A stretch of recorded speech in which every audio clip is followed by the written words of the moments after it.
Yeah. Satoshi Nakamoto's original Bitcoin white paper. Going right to the source. I like it. It's going to be like getting a lecture from the inventor themselves. Awesome. Now, I know you're a STEM student, so you're going to love this. For sure. So imagine this. Okay. You're trying to create digital cash. Like a digital dollar? Yeah, but it can't be counterfeited. Right. And you can't spend it twice. Tricky. Super tricky. Yeah. No central bank, no one keeping tabs. Yeah, that's a tough one. How do you even, start to solve that? That is the question, isn't it? Well, that's where things get really interesting. You got to design a system where every transaction is recorded Publicly. But it also has to be totally tamper-proof. Got it. That's basically the blockchain in a nutshell. Okay, so a public ledger. But with some crazy strong security measures. Yeah.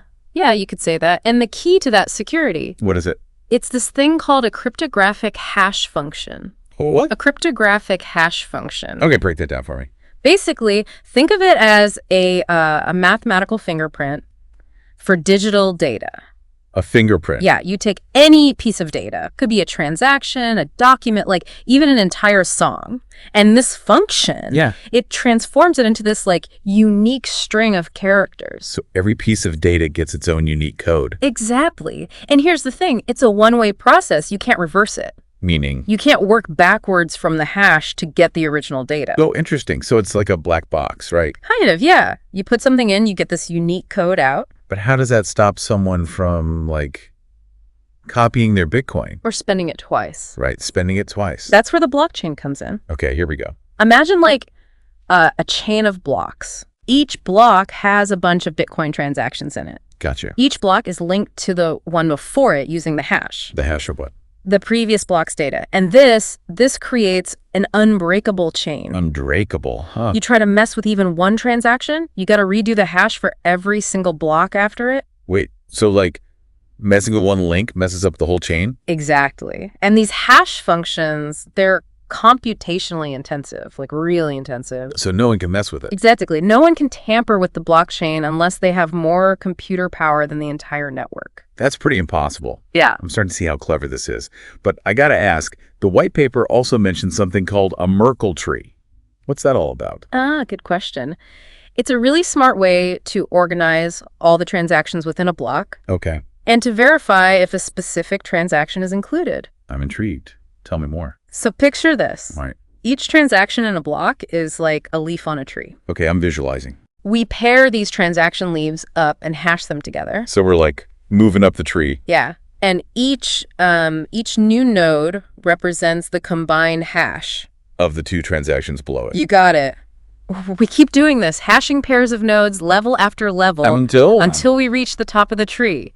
The single root. And that root represents? The combined hash of every transaction in the block. Whoa. That, my friend, is the Merkel root. The Merkel root. Got it. So where does this root go? It gets included in the block header. I'm seeing where this is going. And here's the beauty of it.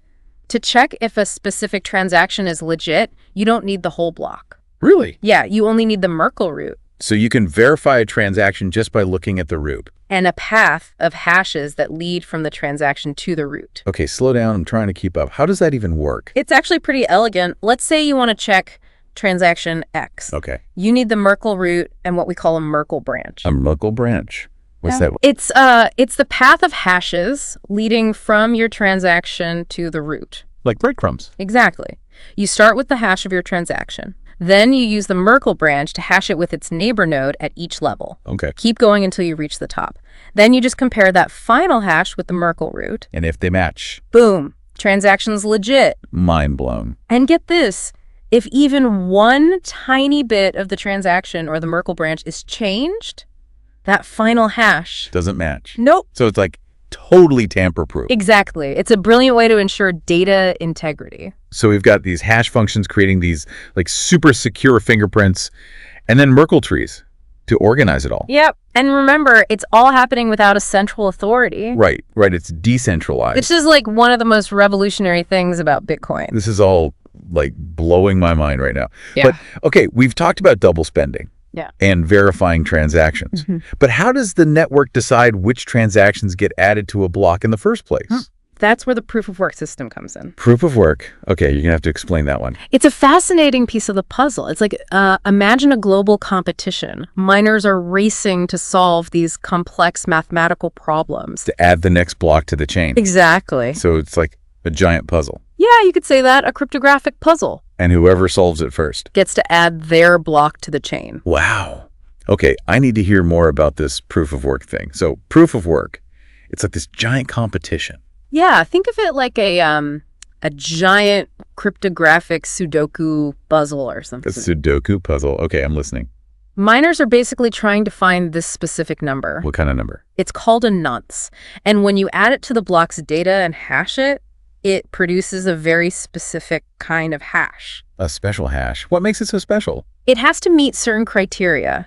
Usually it means the hash has to start with a bunch of zeros. Zeros. So they're just trying random numbers until they get lucky. It's a lot of trial and error, yeah.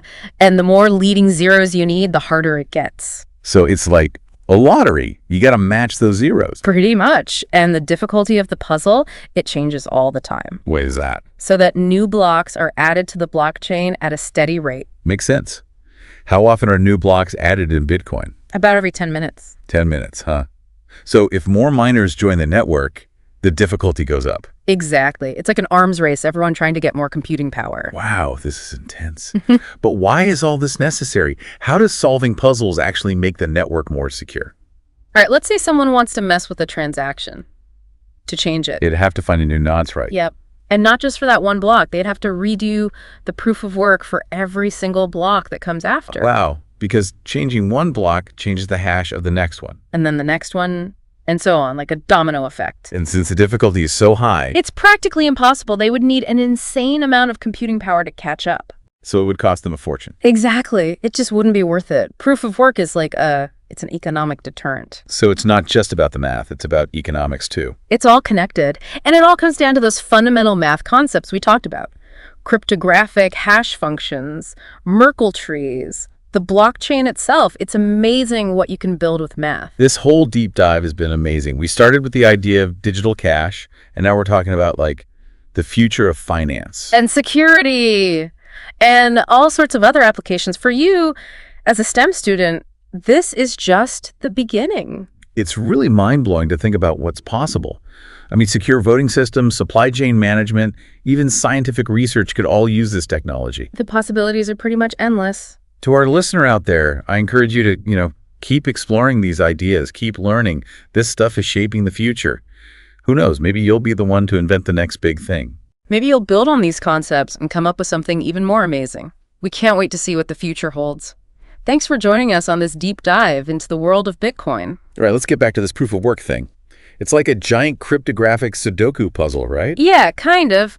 Miners are basically searching for this special number. The nonce. Right, the nonce. They add it to the block data and hash it. And it has to create a hash with all those zeros. Exactly. It's a lot of trial and error, trying different nonces until they find the one that works. And the more zeros, the harder it is. Way harder. It takes a ton of computing power. So the difficulty adjusts as more miners join the network. Yep. It's like a constant arms race for computing power.